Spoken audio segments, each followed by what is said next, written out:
Hi everyone, welcome to Beyond the Evidence.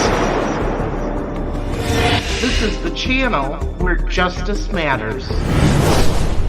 My name is Marv. I am a true crime fanatic, and I love to dig deeper into the mysteries of unsolved cases. Join me as we search for missing persons, uncover the clues in unsolved murders,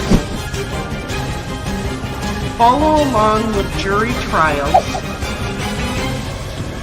and we'll be a voice for the voiceless. I'll share with you the facts, the theories, the clues, the evidence, and the controversies that surround these cases. This is Beyond the Evidence.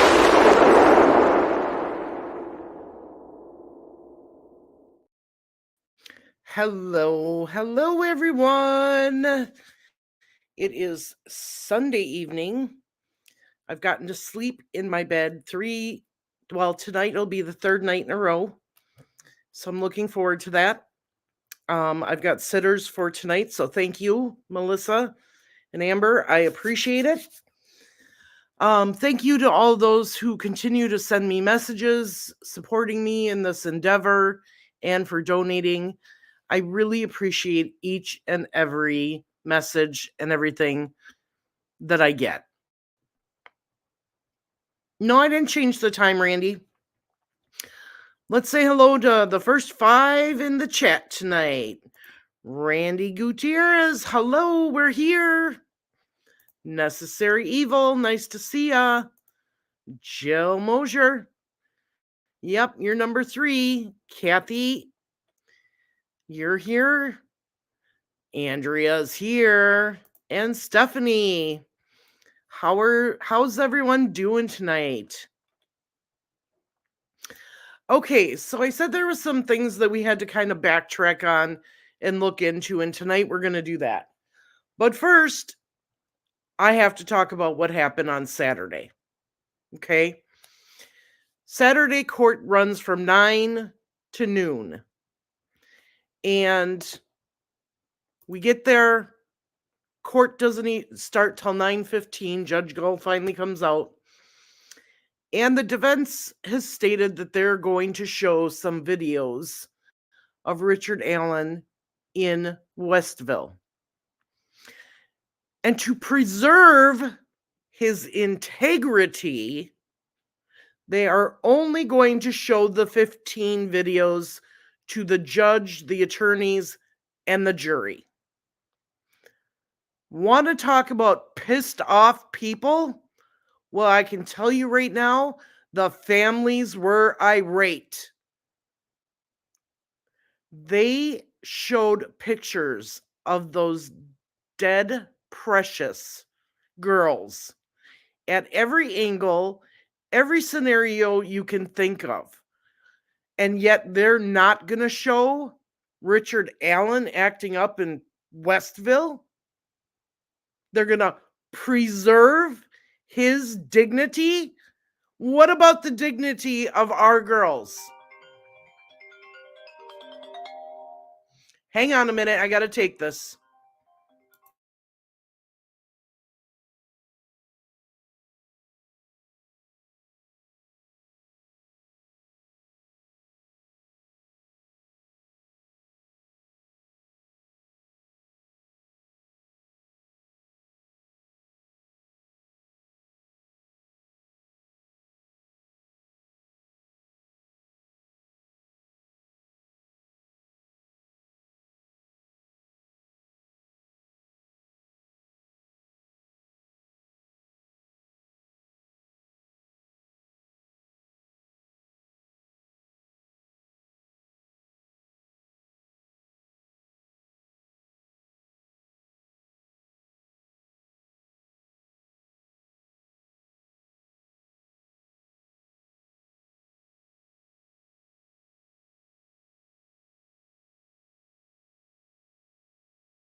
Okay, sorry about that. I had to take that call. I've been waiting for it. So, once again, we were talking about what happened on Saturday and how the defense said that they wanted to preserve the dignity of Richard Allen by only allowing these 15 videos to be shared with the jury, the judge, and the lawyers. What about the dignity of the girls and their families? They showed them all those pictures, no problem, to the public. I don't blame the families for being upset. We sat there for 2.5 hours just staring at the jury while they showed 15 videos of Richard Allen in jail in Westville. And then for 5 minutes, Doug Carter gets on the stand. He's called by the defense. And he's asked 4 questions. Who else, what other agencies were part of this case? And he said, well, besides the local agencies from different cities and whatever that helped, the ATF, the FBI, and the U.S. Marshals were part of this case. And then there was a sidebar. Then it said, the next question was, did you ask the FBI to do anything before they left? There was an objection. So before that, it was, when did the FBI leave the case? And Doug Carter answered, and apparently it wasn't specific enough for the defense because they brought out his deposition and had him look at it to refresh his memory. And he answered August of 2021. So then they said, who asked the FBI to leave the case? He said, I did. And then he said, did you ask the FBI to do anything before they left? And his answer was to return all the documentation to them regarding this case. That's it. That was it from Doug Carter. No other questions from the defense, no questions from the prosecution. They released him from his subpoena, which means he will not be testifying again. And then for another half an hour to 40 minutes, the jury watched more videos.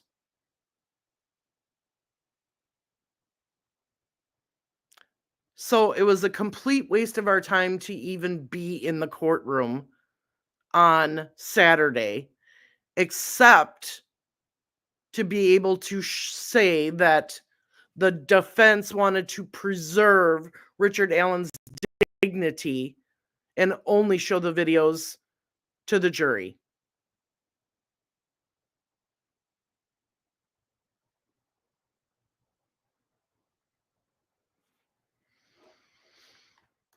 It was ridiculous. Absolutely ridiculous. You're right, James. The defense certainly haven't been concerned about Abby and Libby's integrity. CR makes me sick. Not as sick as it made all of us. And it's not fair. You're right. It should have been shown.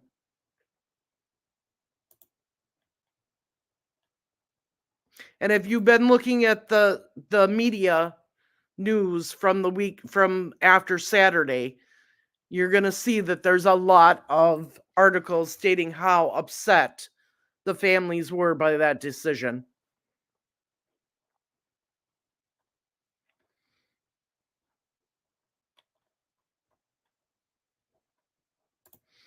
That had me, yes.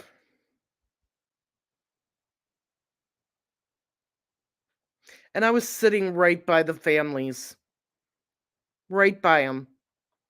And I could just see the looks on their face when that was said.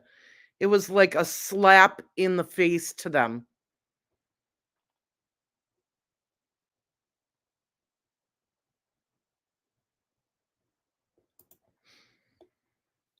Yeah, it's ridiculous.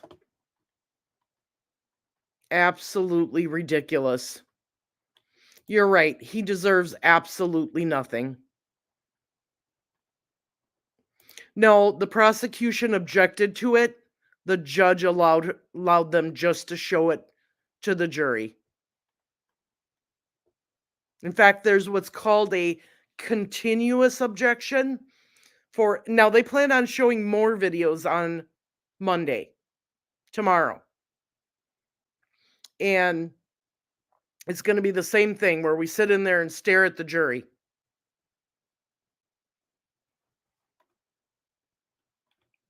For how many hours while they do that? CR, thank you so much for the super sticker. I appreciate it.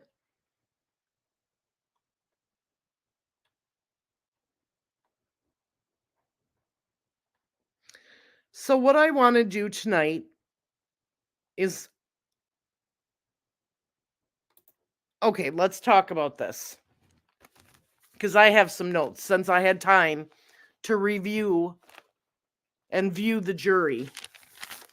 I put in here juror number, I don't even know what number she is. She's a woman taking lots of notes, looking down. Another juror, woman, hand on face. A man, hand on face. Lots of hands on faces like this, like this, like this. And I even had some going like this. Not kidding you. At one point in one of the videos, normally what you saw was one or two of them taking notes at a time. At one point in one of the videos, 7 jurors at the same time looked down and started writing in their notebooks notes. So whatever happened in that video was intense. One woman did get emotional seeing the videos. And I did see some jurors look away and look to where Kathy Allen would have been sitting, but she left the courtroom during this.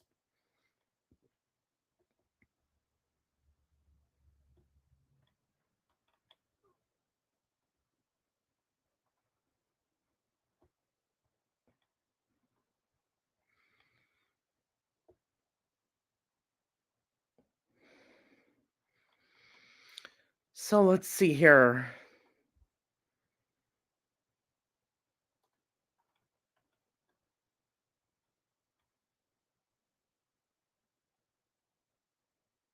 Oh no, you're not. From what I've learned through listening to this trial, is this: we had 2 psychologists testify, one for the prosecution, one for the defense. Dr. Walla, who was the original psychologist that testified in the hearings. And then you had the defense bring her superior, her supervisor. Okay? Both of them said that they thought he was faking it. Both of them said that he wanted 2 things. He wanted to be able to see his wife, and he wanted to be moved and transferred to a different facility. And as he didn't get these things, he acted worse. And they thought he was faking. But it gets to a point, even when you're faking, that you have to take it seriously. And that is when they started medicating him. Okay. Nothing, and I agree with it. And the supervisor of Dr. Walla did say, yes, she did follow the case before Richard Allen got there. She did visit the Monon High Trail before Richard Allen got there. And as soon as he got there, she did notify her supervisors, her two supervisors, this woman and a male, that she had done these things and would be treating him.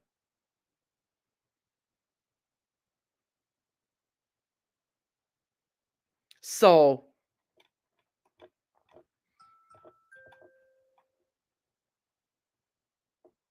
no, I don't believe he's medicated now. I don't know if he is or not. And yes, and they medicated him to stop hurting himself. Everything was about his safety and how to make sure that he continued to be safe. It wasn't a punishment. It wasn't them doing this because they wanted to.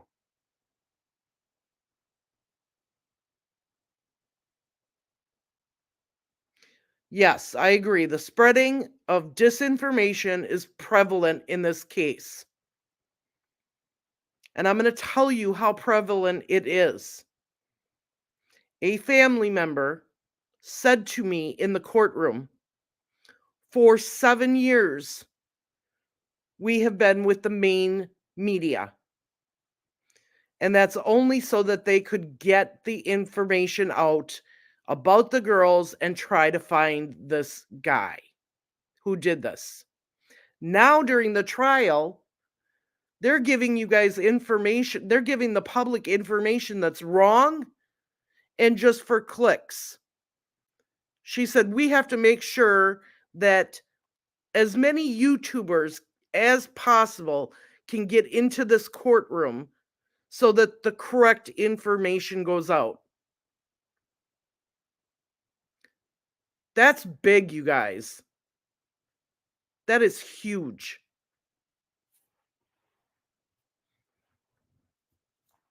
And I'll let you know, I'll let you in on a secret. He got his wishes because Dr. Walla got it to where he was able to have meetings with his wife in person. And in the end, he got his wish to be moved. He was moved to Cass County, and he's still acting up, threatening guards, banging on his cage, doing all kinds of things. Judge wouldn't let that video in either. Nick McClellan wanted to put it in, and she said no, it would be too prejudicial to him. So he still this man, I'm telling you, is quick to anger. In my notes throughout testimony after testimony after testimony, I have put RA is quick to anger, quick to anger. And he's acting out in these situations when he gets mad.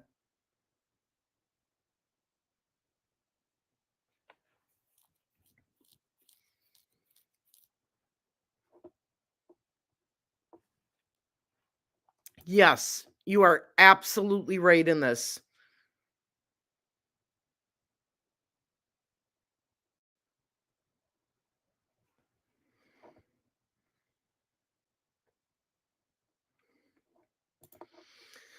I do not understand how some YouTubers and others are defending him. He's confessed 62 times. It's because you have people like Julie Melvin, who has dogged the family, said nasty things about Libby and Abby, getting into their ears. And these people start believing her bullshit and then start talking in this way on their podcasts. And most of them are defense lawyers.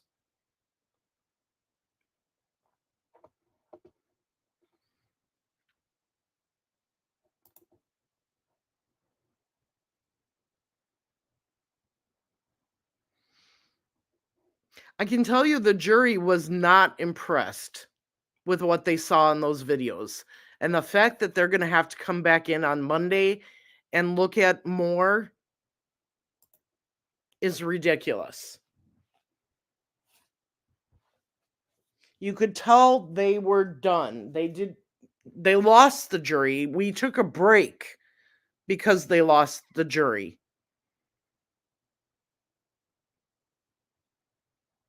And then he brought on Doug Carter when we got back, which only lasted 5 minutes, and then they had to look at more videos.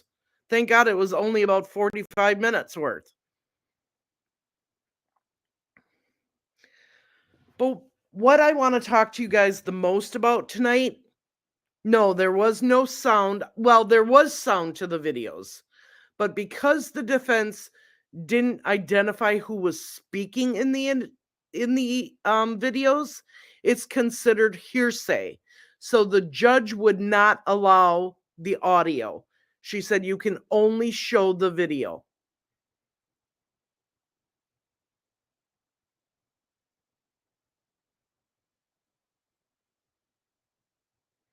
And yes, the camcorders that followed him when he was being moved had audio. The one in his cell did not. But they're showing videos from both of those situations.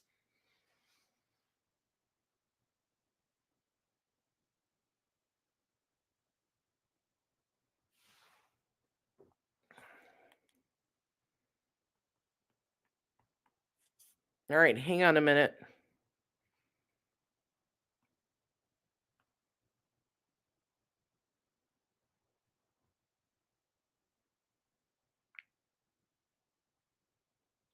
To the moderators modding tonight, everyone has a right to their own opinion, whether it's for Richard Allen or against Richard Allen. We shouldn't be timing people out just because we don't agree with what they're saying. Unless someone is bashing the families or myself, please do not be timing anybody out.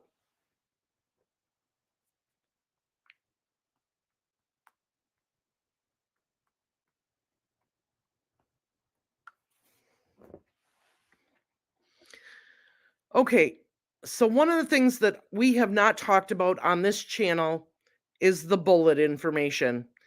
And this is huge. Okay, I have a video that I want to show all of you that Duty Ron made.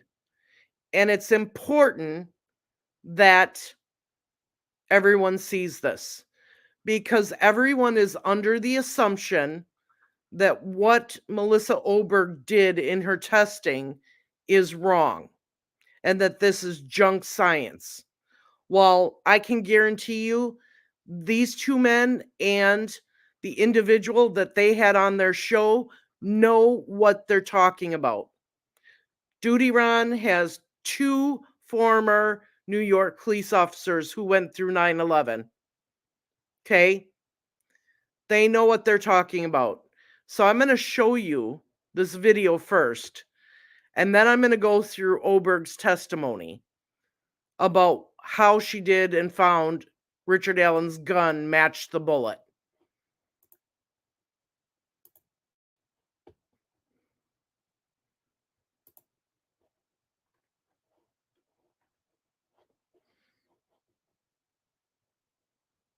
Just give me a second here.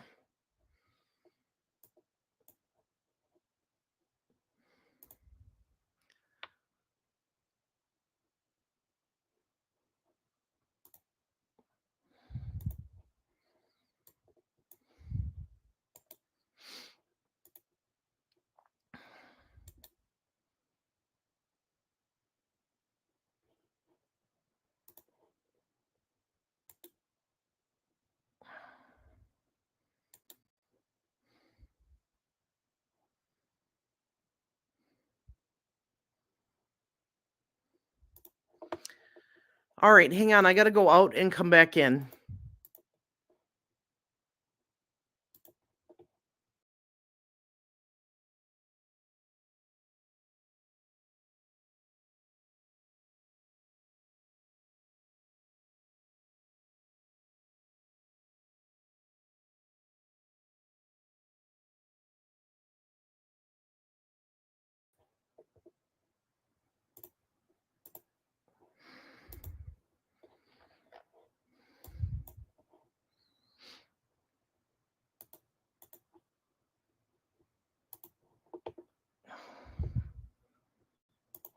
for some reason, it will not show me the button to play this. All right, hang on one more second.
All right, let me see if I can get this to play.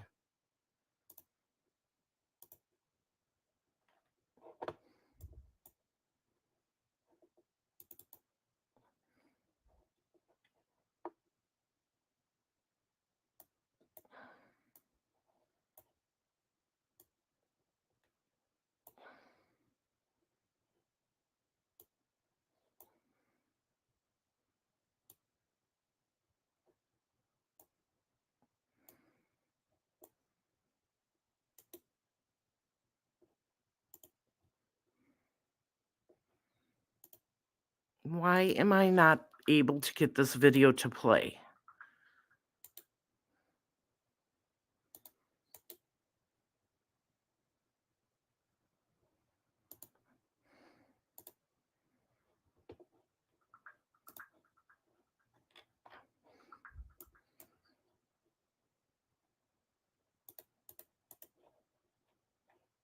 All right, hang on.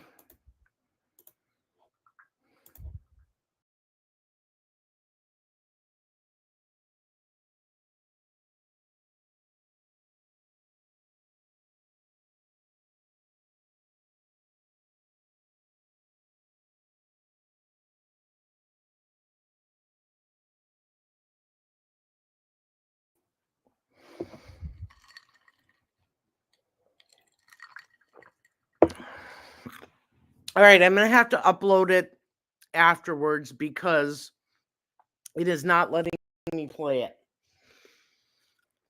So we're going to go through Oberg's testimony here. It was very technical. I can tell you that. I wasn't there that day, but I got some notes from it.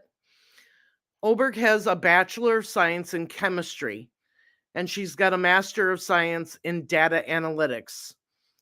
And she sits on organizations for toolmark examiners. She helps people understand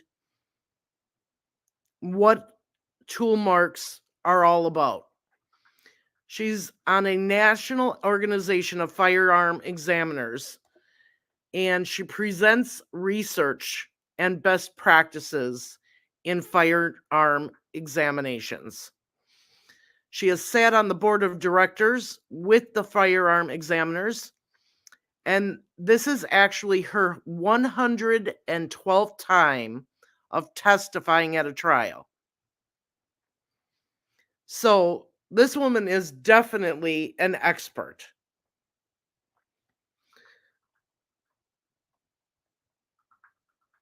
She has taken proficiency tests for firearm examiners that are given every year by outside vendors to those on law enforcement teams.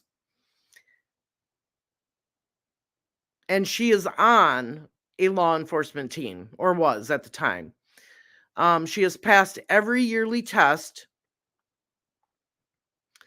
Looks like it's a Black Hawk Studies who assesses examiner knowledge, and they check on her to make sure she's up to date and knows what she's talking about. She also knows what is a discipline, a firearm and tool mark examination. So there was a question from the prosecutor about what is a tool and how they're made before and how they're made.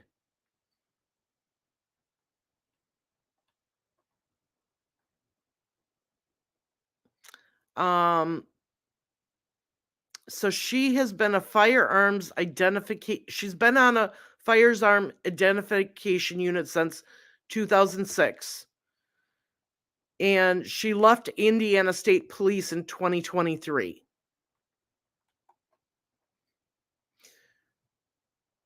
In 2022, she had a bachelor's of science in chemistry with a minor in criminal justice, and she's got a master's of science in data analytics from the University of Indianapolis. And then her graduation day was in May of 2023. She's moved on from that, and now she's in healthcare. And she actually taught high school after graduating college for a year. And then she was recruited by the Indiana State Police for a forensic scientist in drug identification unit. She transferred into firearms identification unit and has been there for the past 16 years.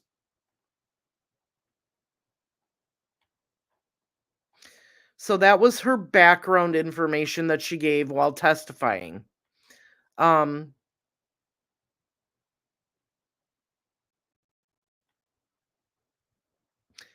So she talked about her research and how she does her research and explaining to the jury how this works.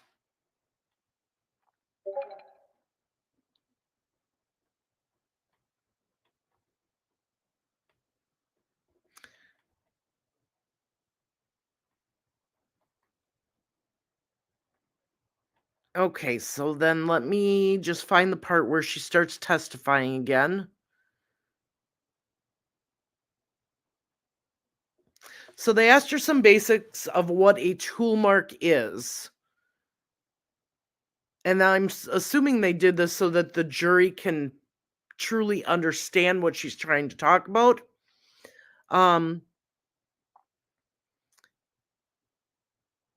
Because she's going to try to tell the jury how to match an unspent round found at the crime scene with a gun that Richard Allen owns.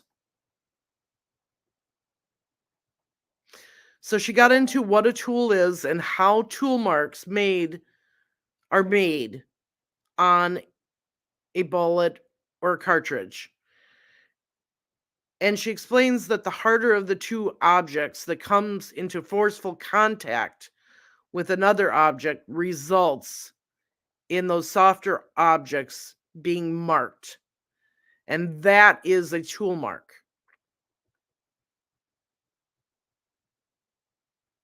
She used the example of a hand and sand, and how our hand, if we touch sand, leaves a mark on the sand, and the sand is the softer object.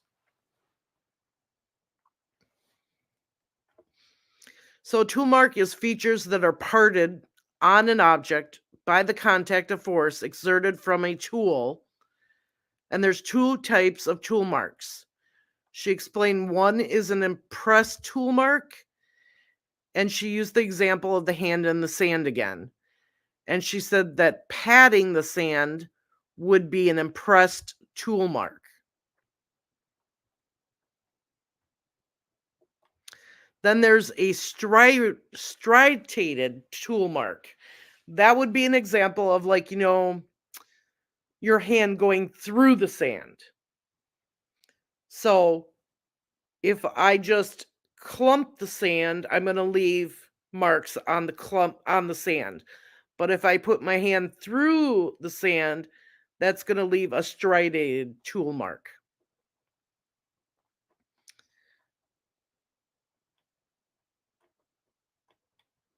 So she's setting the stage here, and she's explaining the parts of a cartridge in a single unit of ammunition. And they go through different diagrams of what it is.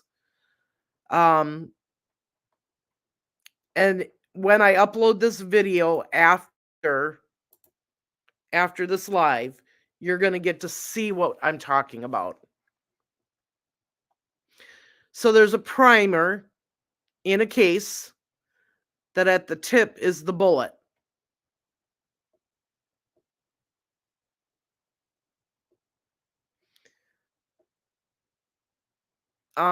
Let's see here.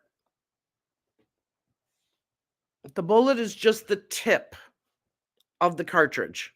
So you've got the small part at the top. That's why they call it a cartridge, because it's not unspent bullet. It's the entire unspent cartridge. So in this situation, the top is still part of it because it wasn't actually fired. The primer is a little spot in the middle that gets triggered to hit the gunpowder to make the bullet come out of the gun. So the powder is inside the case, and they had a description of what a cartridge is and why they call it a cartridge and not just an unspent bullet. The cartridge is the entire thing, the bullet with the casing, with the gunpowder, and the primer.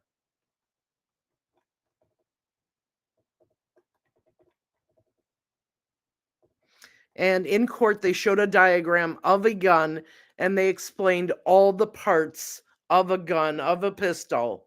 The slide stop at the top of the gun, the barrel, the hand grip, the magazine.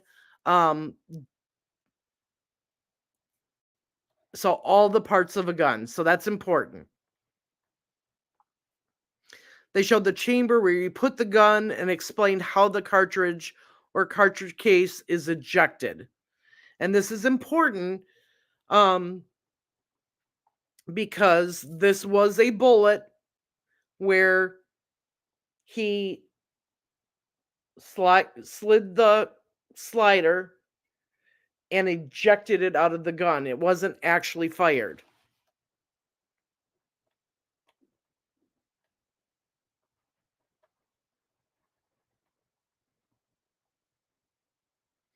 So what she's saying is that when you have your magazine, okay, and you put the magazine in the gun, the first bullet in that magazine gets entered into the gun. And there are extractors which clamp down on the end of the bullet, okay, and they leave marks. Then you have, when you eject the bullet, you're going to have another ejector mark on the bottom of that bullet. So what she's saying is that they compared those extractor marks that will never change whether the bullet has been fired or not. And let me say that again. She's saying that those extractor marks that hold the bullet in before you shoot it, those marks will never change. Whether the bullet was just put in the chamber or whether it was fired.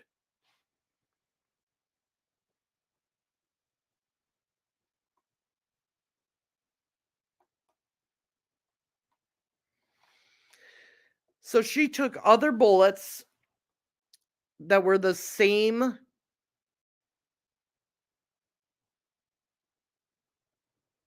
make and model of the bullet that was found, and she tested it. She what is racking the gun, which is taking the slider and pulling it back And she said this bullet had said that this happened 3 times. It was racked 3 times.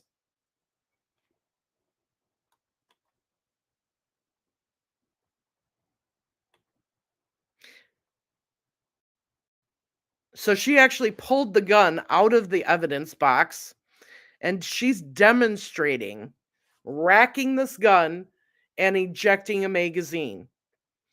She's explaining how it must cycle through the first round in there, and she's showing and pointing the measurable features of the specimen, indicating a specific unique group.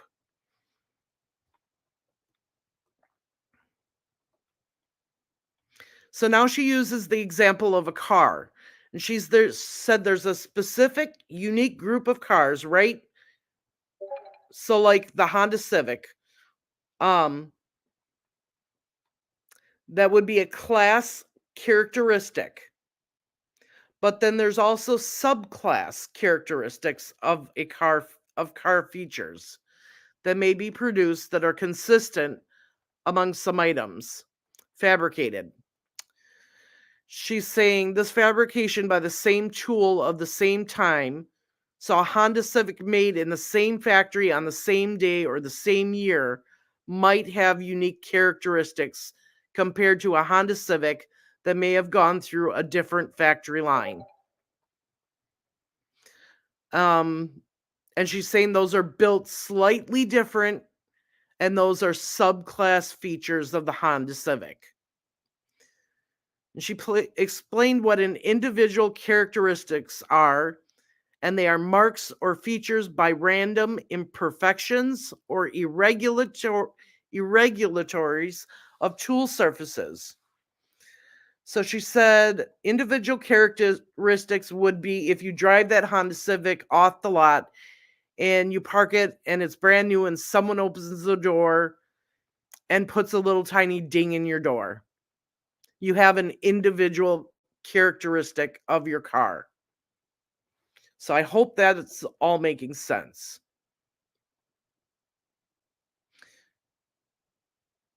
And she says these individual characteristics also appear in a gun, and could be in a firearm if it is used or abused or if there's corrosion. You're going to have irregularities of the tool surfaces. So she goes through the examination process.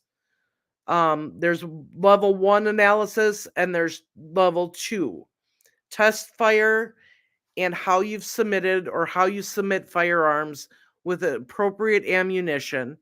And then there's manual comparison, assessing subclass and individual characteristics. Level 2 analysis draws collusions baited by the identification and the exclusion of different tool markings.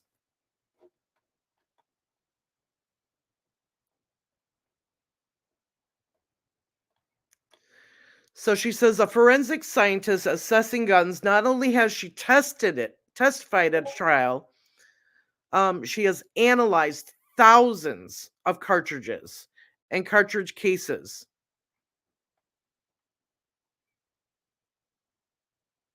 This is how she labels all of the tools or the items that came down due to this case. So she's receiving items and she labels them item 16, item 17.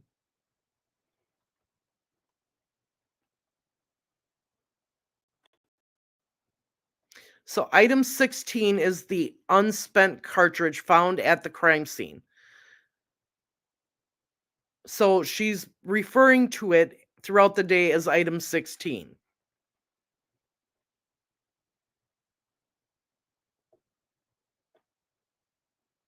And this item, this cartridge, this unspent cartridge, was found right between the bodies, closer by their legs and their feet.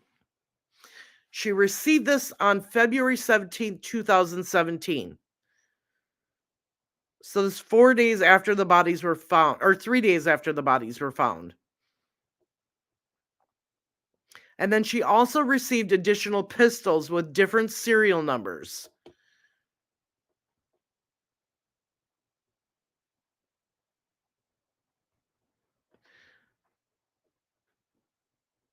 And she points out that item 16 is a Smith & Wesson 40 Winchester, and she shows them these little circles with the lines.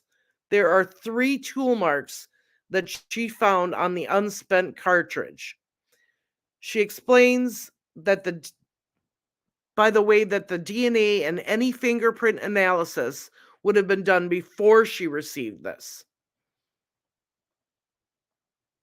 So she does not do any of the DNA or fingerprint testing.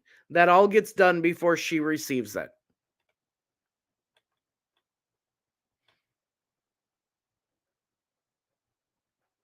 So she actually shows them different comparisons through the microscope. What she calls the sidewalk of the cartridge, the chamber markings she's got going through, and showing them. And she's saying item 16, the unspent cartridge found at the scene.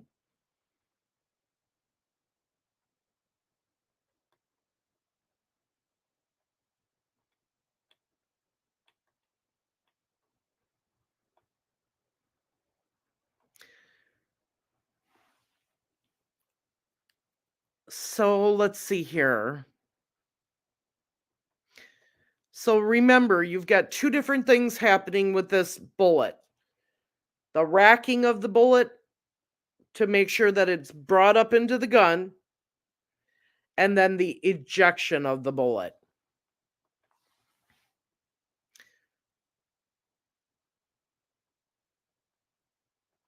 So she says that um, she always actually shoots and ejects to compare differences of marks with different guns and different cartridges. She was sent a bunch of guns that had been seized in February of 2017, and she was sent the unspent cartridge, item 16.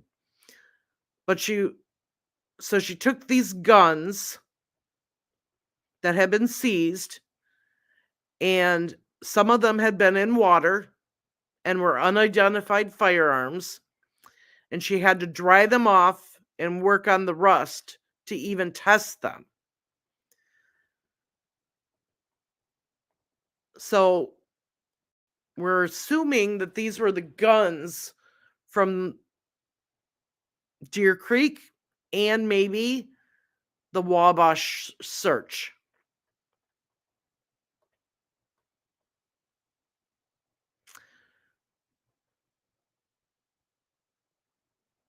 With these guns, none of them fit or could have absolutely ever been used with item 16 with the cartridge that was found at the crime scene. So none of those guns fit. And she was doing all this testing up until October 2022.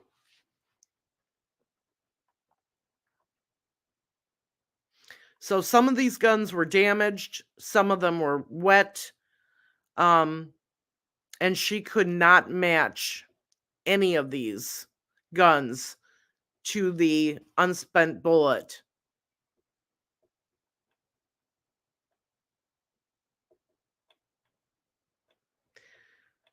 So then we go into October 14th, 2022.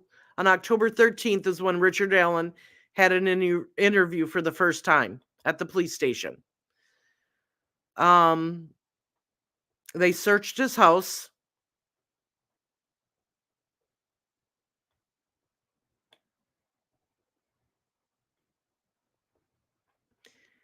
And then this gun was sent to her for testing.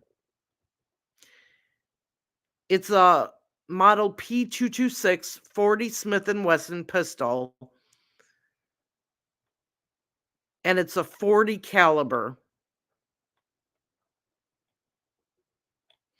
She was sent multiple cartridges. One is a Blazer, and one was a Smith & Wesson cartridge that they found during the search.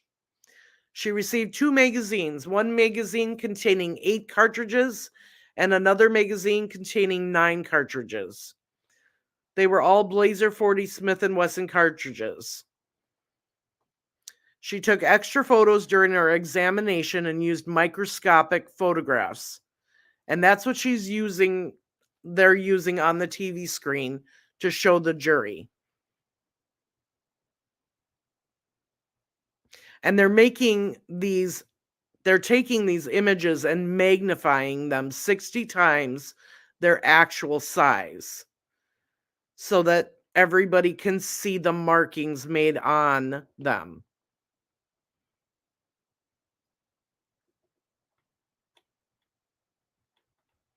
She tests these by racking the bullet in the gun, ejecting it, and also firing the bullet.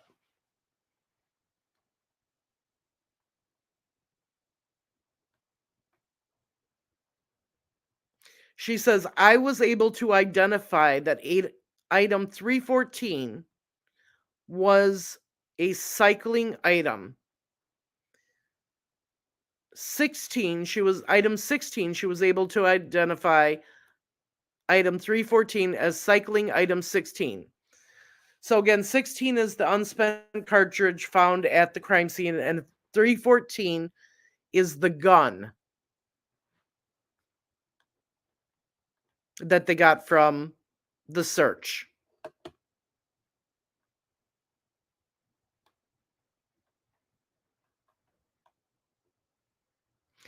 So basically, she is stating that these extractor marks on the bottom of the gun that hold the bullet into the gun, into the barrel, before it's fired or even after it's fired, because they don't change, matches the tools that are only on Richard Allen's gun.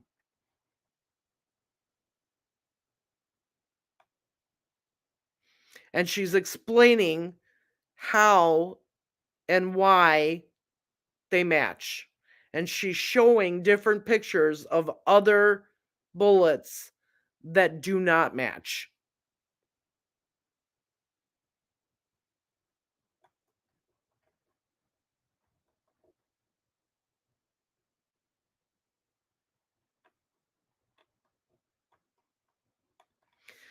So I'm being told that during examine from the defense, you can tell she's an expert because she's telling the defense that they're wrong in their thinking. She was very professional. And this individual said that they were very impressed with the way that she explained everything and showed everything in detail. And they said her details and her background and her education, she came off as a scientist.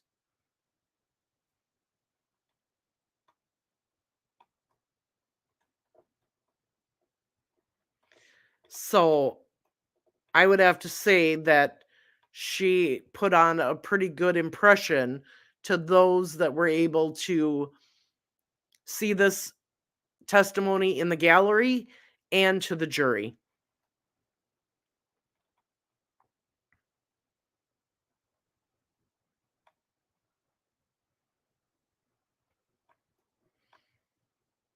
Now, one of the things that she did tell the defense is that, because they questioned her on how does she remove the rust in the barrel. And she said the rust in the barrel would not affect the tool marks for the extractor marks on the bottom of the bullet.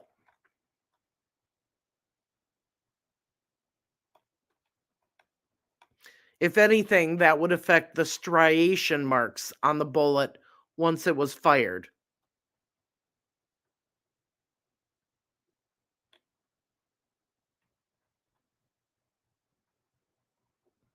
And then they were asking her the difference between the P226 and the P229. and how they're assembled by the same workers.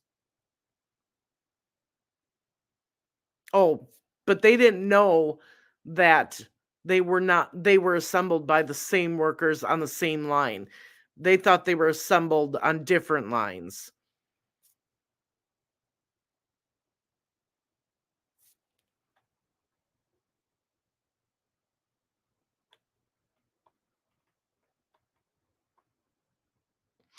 And then she goes on to explain how the guns truly are an individual gun, have characteristics, sub characteristics. They really hammered her on those type of things for the gun.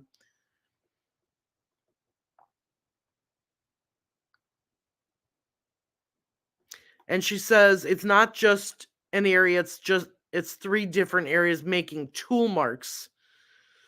So there are multiple different tools in this factory. She's showing how these guns could actually have individual characteristics despite being even made in the same factory.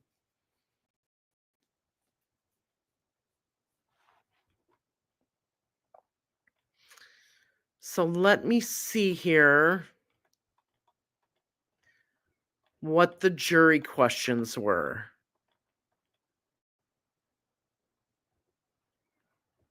If she's got them.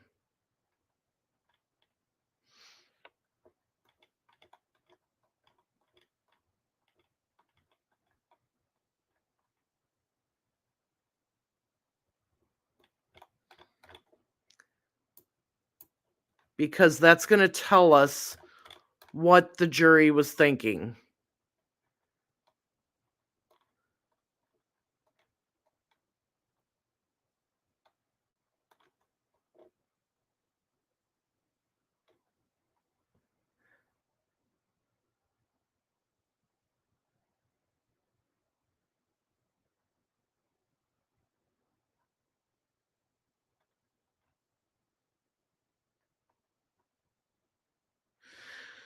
So she had made observations that the jury was paying careful attention and that they put on some great poker faces. And they do, from what I've seen.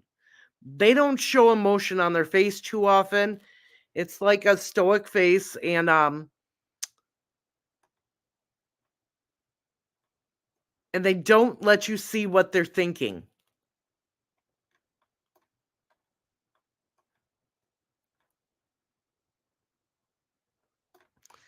All right.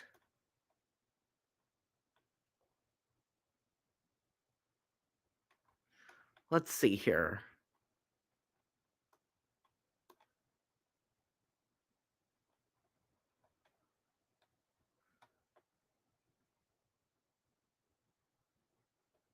All right, now I'm getting to the jury questions.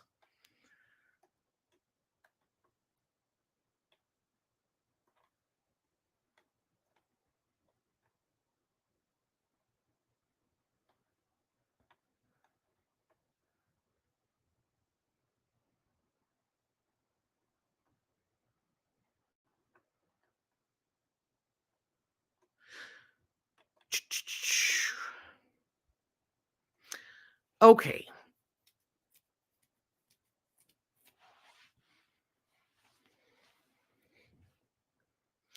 One person wanted to know about the force of a person cycling the round. Would it change the markings? And her response was yes, it would. Another jury question for item 16 again. This is the gun. Or I'm nope, the unspent bullet. Cartridge found at the crime scene. And the jury question is, can any of the sidewall be caused by being in pockets with keys? That was the So I'm thinking it was, can the sidewalls be marked up by being in by having that bullet be in the same pocket as keys?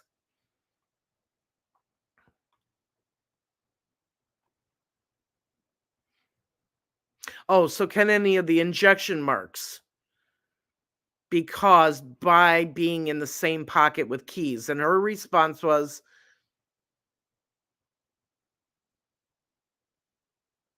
I can't tell. I wouldn't be able to say. Another jury question: is there a way to tell if item 16, the unspent cartridge, and item 315, the gun that was taken from his house, can you tell if they are from the same lot? And meant, I think that meant the same, made at the same factory at the same time. And she says, no, she cannot tell that.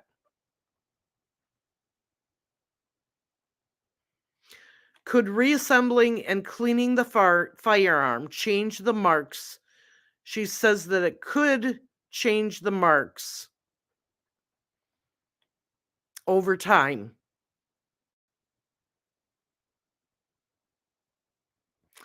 Over time, if the gun fires, does it change tool marks with the pressure?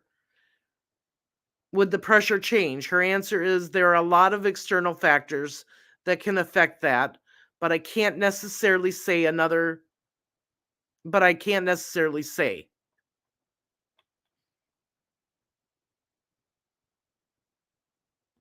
So one of the jurors asked about the bullet at the scene and the bullet found in the memorial box.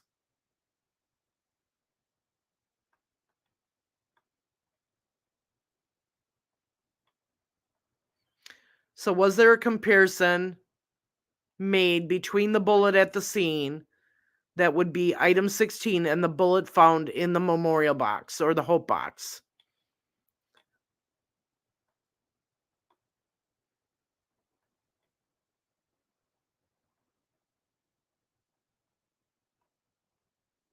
And this was seized from his house during the search warrant.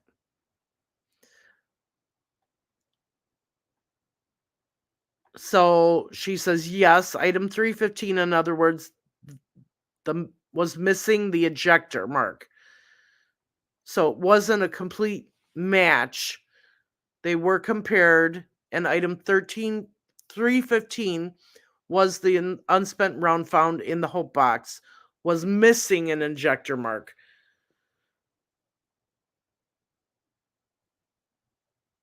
So as if it hadn't been put in the gun and cycled or anything.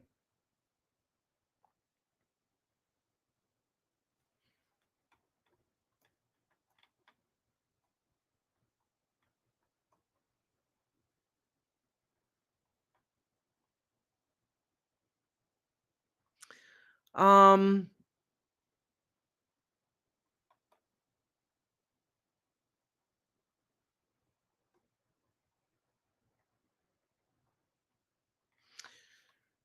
She said that she test fired similar ammunition that had similar met because it would make a difference. So she said, yes, it would make a difference. But she tested the same quality of the metal.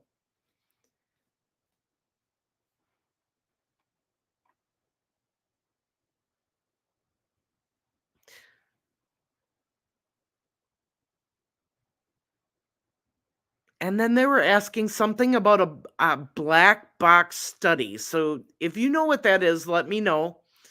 And numbers for false positive negatives and how that would project its accuracy if there were more black box studies. And her answer is that the examiner knows that they are being tested. Hopefully, someday we will have bullets that aren't being tested and have more black box studies. Some labs use 3-point scale and 5-point scale, and we have a 3-point scale system. And some labs that have the 5 points actually have more discrepancies. But the black box studies really only test ammunition to ammunition, not ammunition to a gun. So, in other words, this, after her long answer, her conclusion is a black box study would only help compare ammunition to ammunition, not the ammunition to a gun.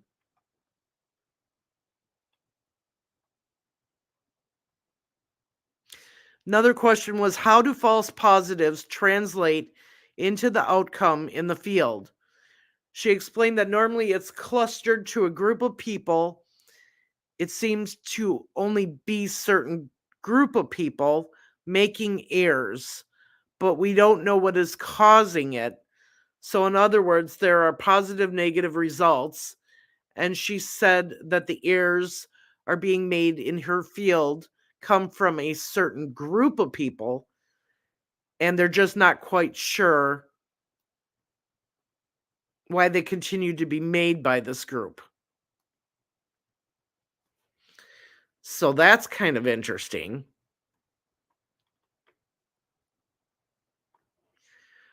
All right, I've been looking at my notes all this time. Let me go back and look at chat and see what everybody's saying here.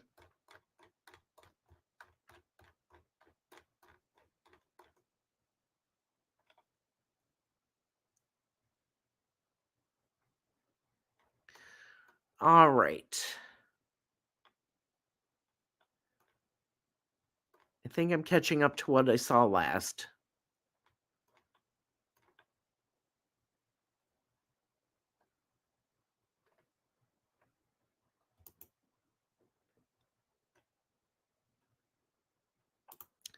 Talking about liking to hear defense lawyers' views, but not this time.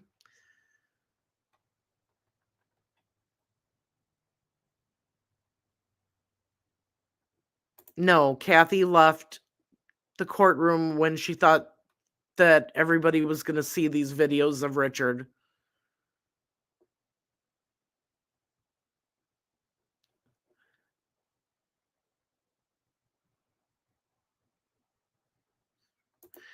Yes, this also was said that his bizarre behavior did get worse after he met with his lawyers.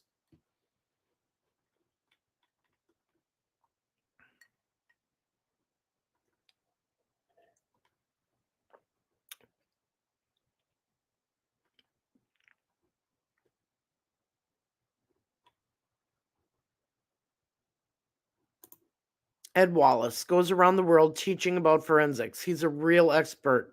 Glad you're showing Duty, Ron, and Ed. Yes.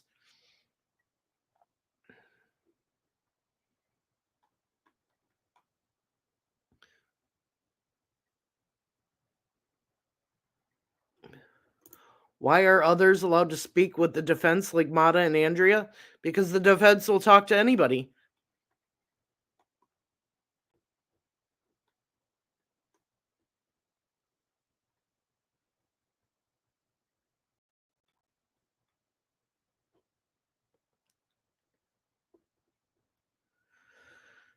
Let's see. I'm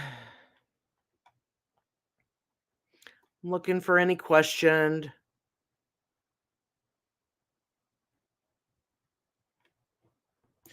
Well, the defense is only half telling the truth on that because they're saying that afterwards, after he received the discovery and all that, is when he started confessing. And actually, it was about the same time.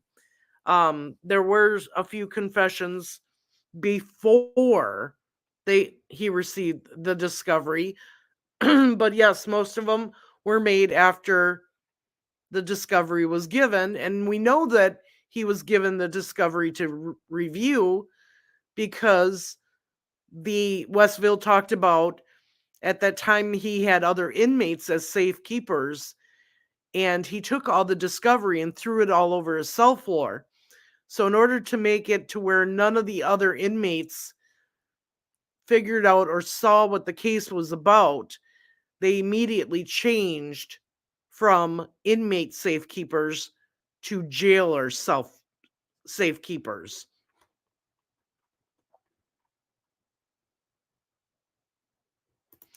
We don't know what his daughter has to say because she has not been to court.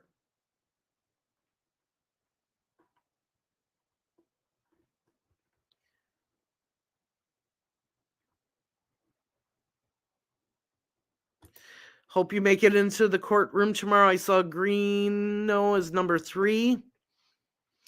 I've got my hot spot held, so we're good. Yeah, I will upload it.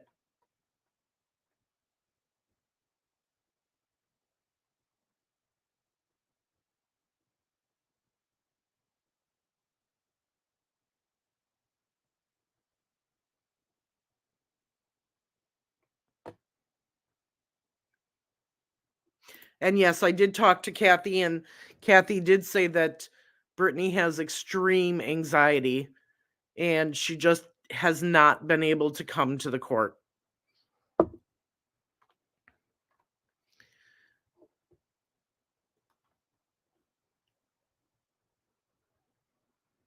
Oh, purple. It worked great. It really did. I slept in it one night so far, and I kept the wind off of me. I was warm. Um, it was wonderful, and I'll be using it again this week. No, she has not had a baby. They are currently trying to have a baby, though.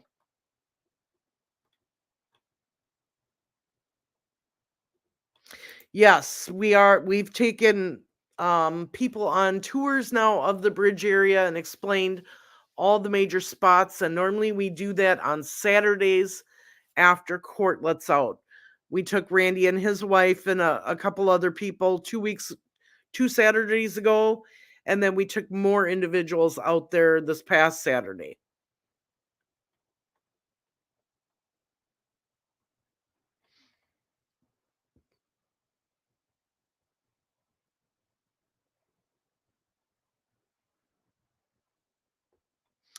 Let me see here. Any other questions?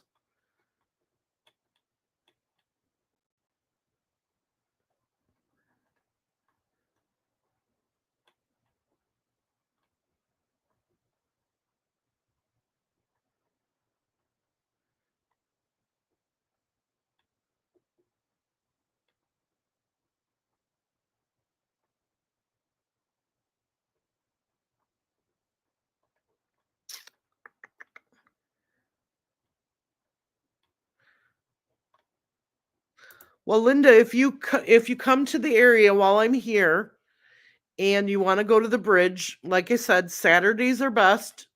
Send me a message and I'll gladly take a group of people out there and show them around.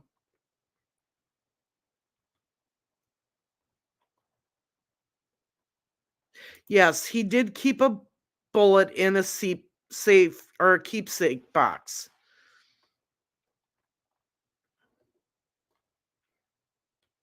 If the sport don't fit,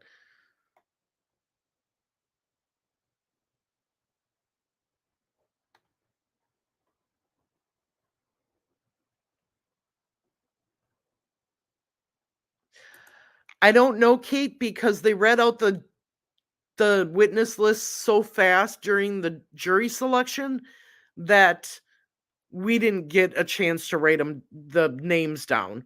We tried to write some initials down, but I'm not sure. We do know this, you guys. The defense has 2 to 3 days left of testimony. They should be done by Wednesday with their case. And so that means right after that, the prosecution is going to do their rebuttal case. So, jury instructions could be coming as early as next Monday. And then closing statements and deliberations.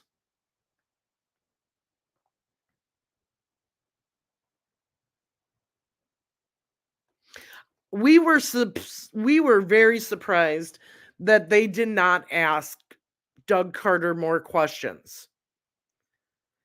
It didn't really make sense for him to be up there and just state that the FBI left in August of 2021 and that they asked him to return all the documents that they had.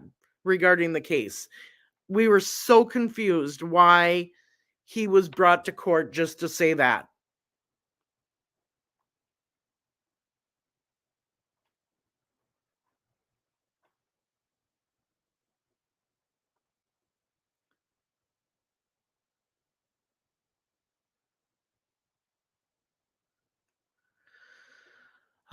Okay.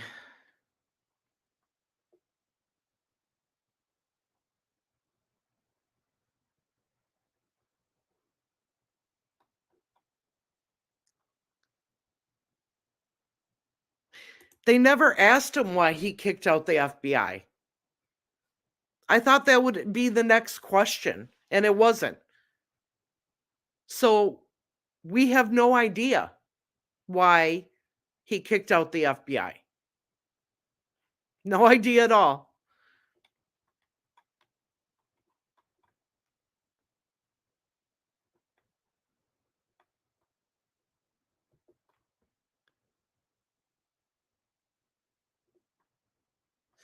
Junior says, I doubt the jury will put a lot of confidence in bullet evidence.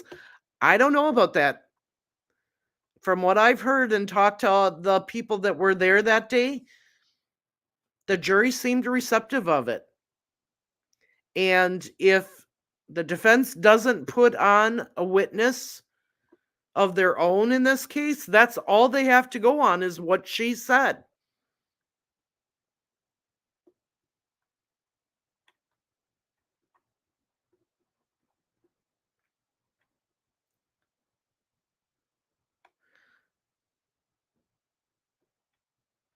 All right.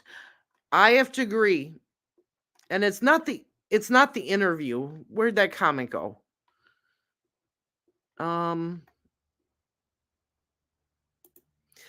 I think that this would have been this is almost the perfect murder, you guys. If Richard Allen had not called in to police himself, per the persistence of Kathy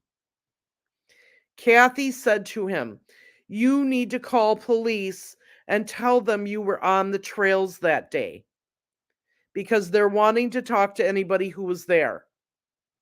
If he had not called the police and asked them to call him back because he had information and was at the trails that day, there is a very, very good chance that he would have never been found.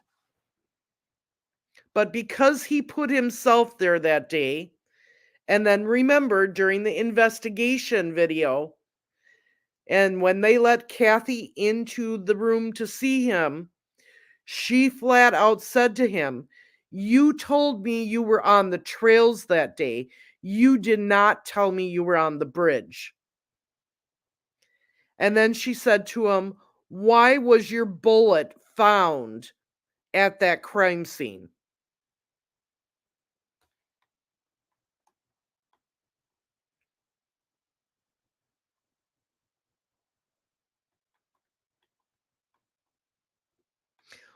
All right, Brady, tell me who did it. Because you're saying everyone in Delphi doesn't believe that Richard Allen did it. But the people I've talked to from Delphi do believe he did it. So if you know everything, why don't you tell us?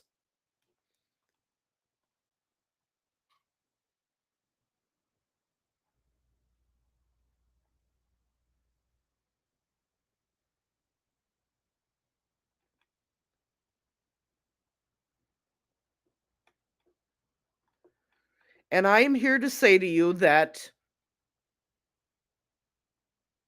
police did not do this correctly. Okay? Think about this for a minute. We are in 2024. Do you want to know what I found out this past weekend?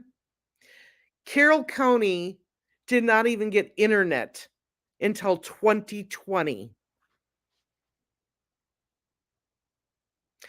I talked to an individual that has been at their dispatch and jail, And he said everything is old school. There is no new technology that everybody else is working with. They do everything old school. So if you don't have the right technology and your officers have never gone through anything like this and don't have the experience with the equipment and the tools to investigate a case, you're going to have things that go wrong, such as losing a tip, such as recording over interviews.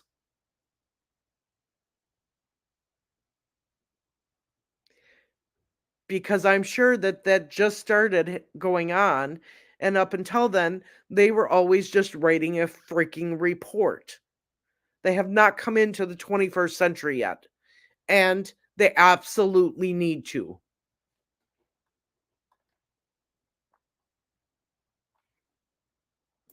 Question: why did the state not ask any of the eyewitnesses to identify Richard Allen at the defense table as being bridge guy?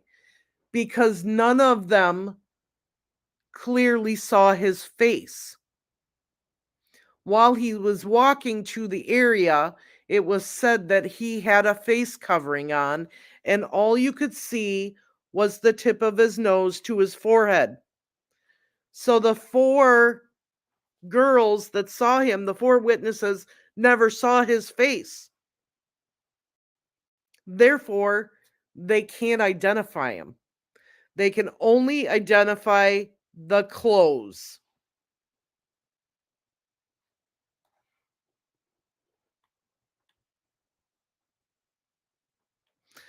We talked about this before. It's because she has very high anxiety.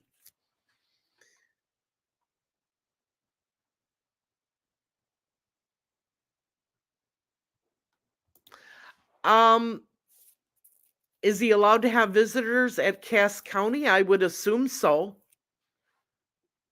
because we haven't heard of him not being able to. And if he wasn't able to visit with his mom and Kathy, the defense would surely make that known.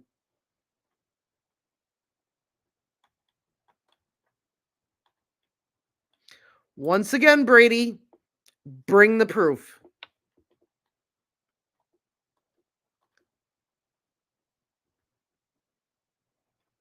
And that's the thing. They're not just going to pick a guy and point evidence towards them. I mean, come on. That would it, if there was any evidence of that at all, somebody's going to find it because everybody in the world is looking at this case.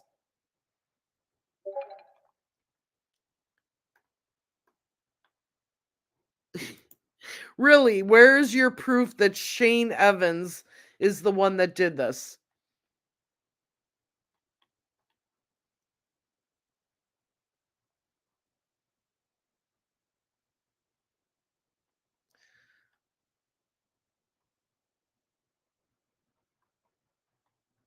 Oh my goodness. Well, why don't you say that to Cody Patty's face? Because I got to sit by him the other day. Where's your proof? What proof do you have?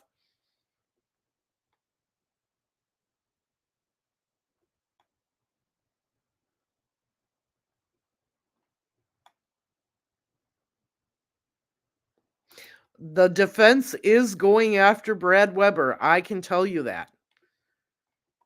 And right now, that is probably their only shot.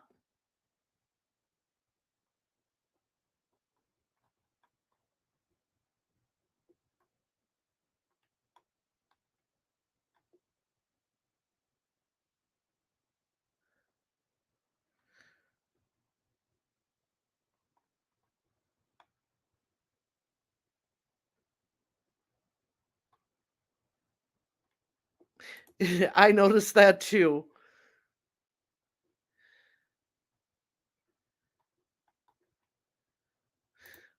So a lot of people shaved their beards after the murder. A lot of people grew beards after the murder.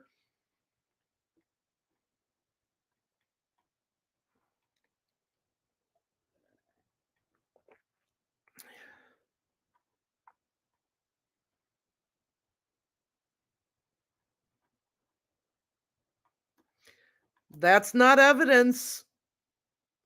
Put him at the bridge. Put him at the murder scene.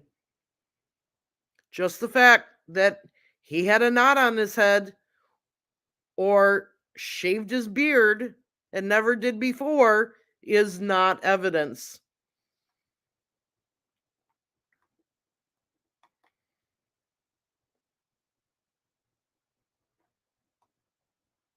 Still not evidence.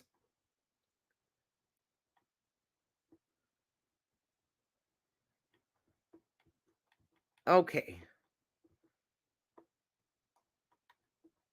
Still looking for other questions. I'm almost down to the bottom.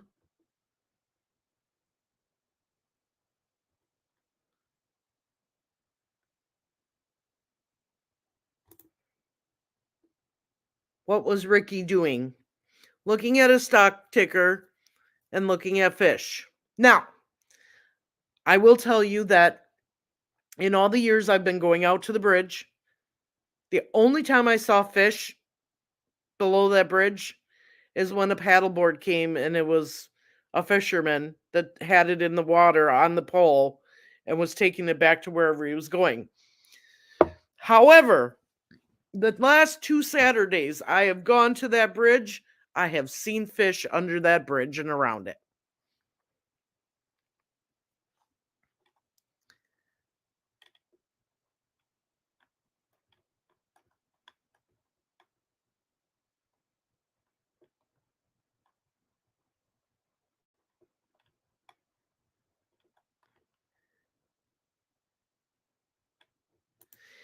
Yep, him and Noe and Four Pits were on the sidewalk by the courthouse. They were not allowed on the property.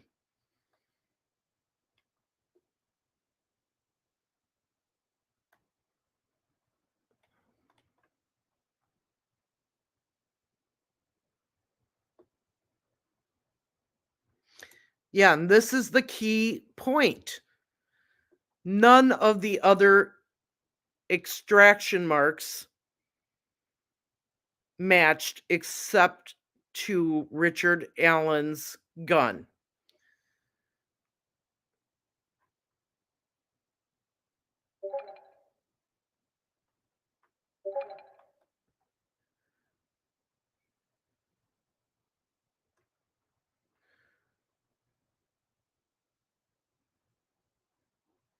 Oh no.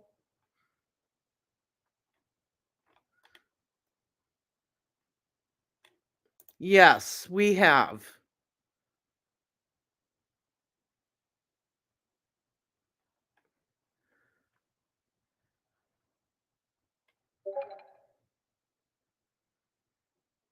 A lot of people in the courtroom were very impressed with this woman, Melissa Oberg, and how she testified to the marks on the bullet and went into great detail how and why this bullet only matched Richard Allen's gun.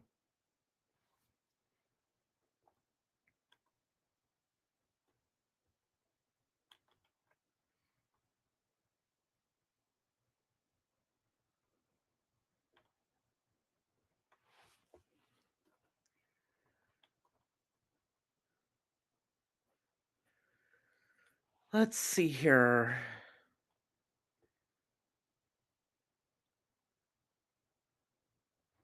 And you got to remember in the confessions calls that we heard, Richard Allen even said, I believe it was to his wife, "Why would I say I did it when I didn't?" That came out of his own mouth.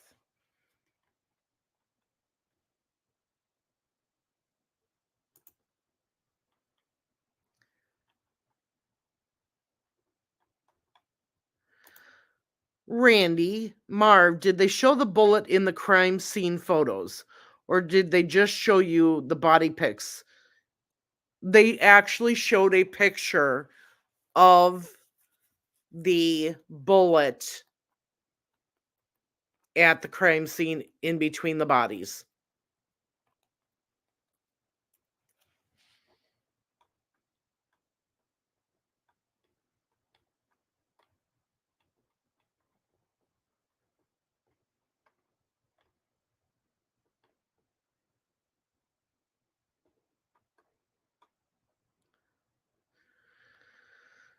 Let's see.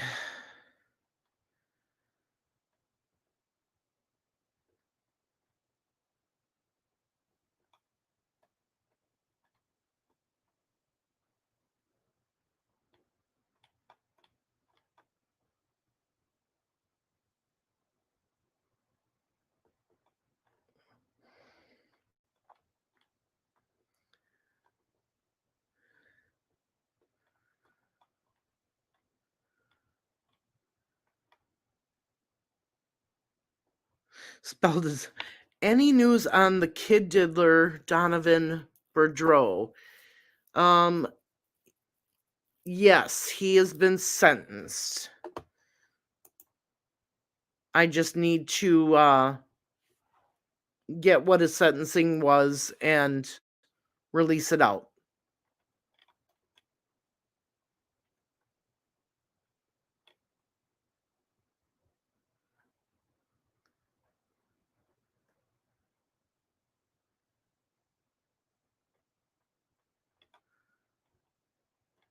All right.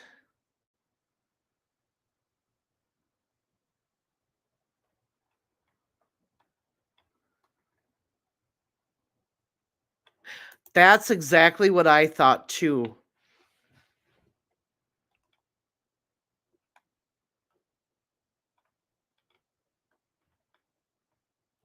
There's no court on Sundays.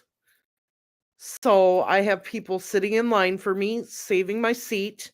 So thank you to Melissa and Amber, I think. My brain just went, duh.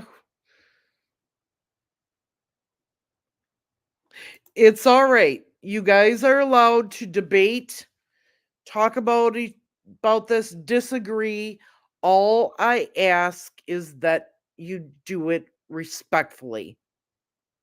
Okay? I don't care what side you're on, what opinion you have on guilt or innocent right now. Just don't be ugly to each other. Do it respectfully.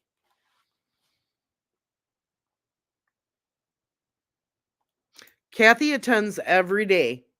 It's the daughter that doesn't.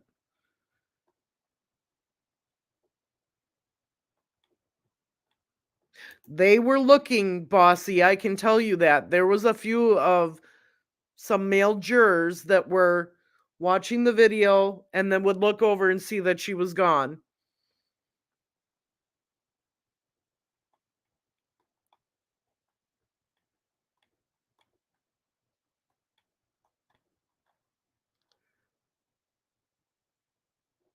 Were there any spent casings found or just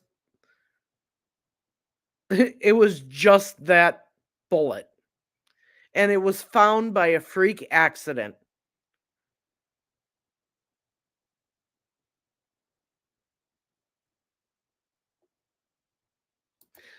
So, he had thrown all of the discovery around his cell. And if you stand up and look through the window of the cell where you're observing him, right? Or wherever you're keeping an eye on him from, and you look down and there's a document on the floor, you can read what's on it.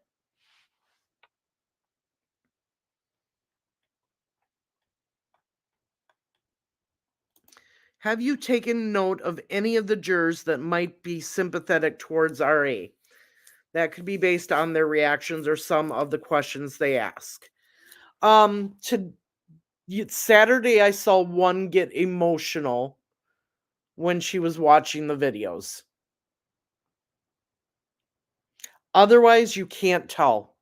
They're very stoic. They keep that stoic face, and you really can't tell. I did not see it, but I was sitting by the families, and I had some really I was sitting to where his guards are very tall, so I couldn't see him. But I did hear about that. Yes, he did rip up the discovery papers and throw them all over the place.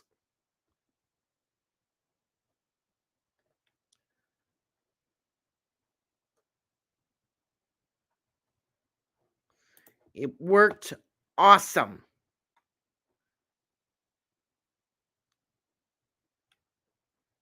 I forgot you. What? Oh, yes.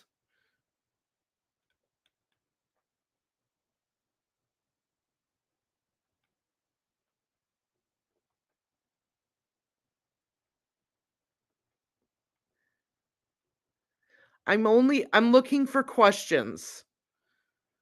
Marv. All right, I'll do that, Ron Logan. No, not going to do that. I think they're going to rest on Wednesday. It could be Tuesday, but I think probably Wednesday.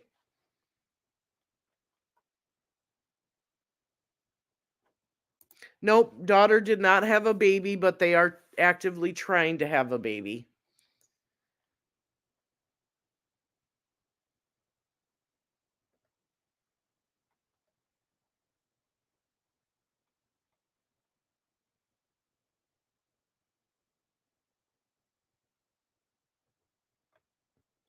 The only thing I've heard is that he has the one daughter. That's it.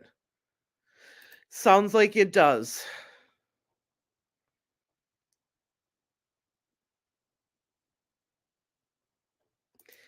Kathy told me that she's trying to have a baby, not that she had a baby.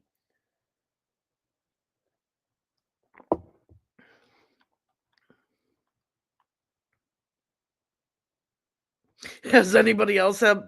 Yeah, me.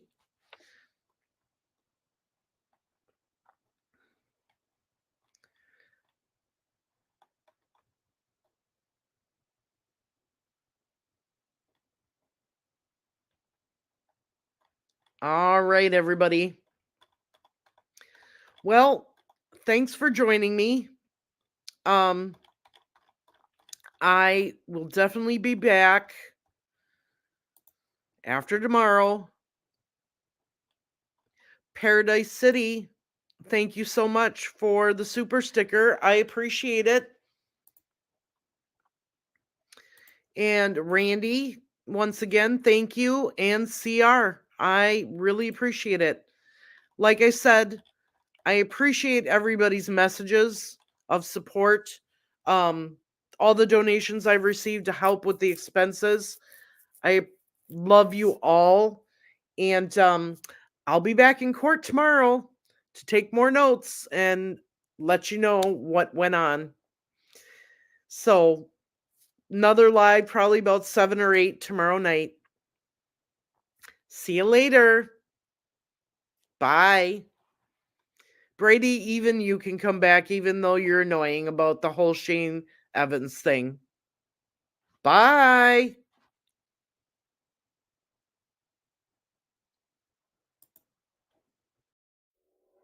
Thank you for watching Beyond the Evidence. Today, I gave you my own opinions and analysis, but I always encourage you to do your own research and form your own conclusions.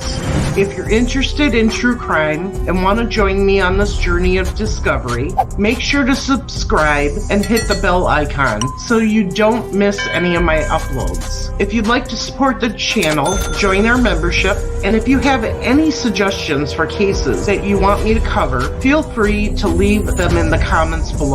Thank you for watching, and remember, justice matters. This is Beyond the Evidence, and I'll see you in the next video.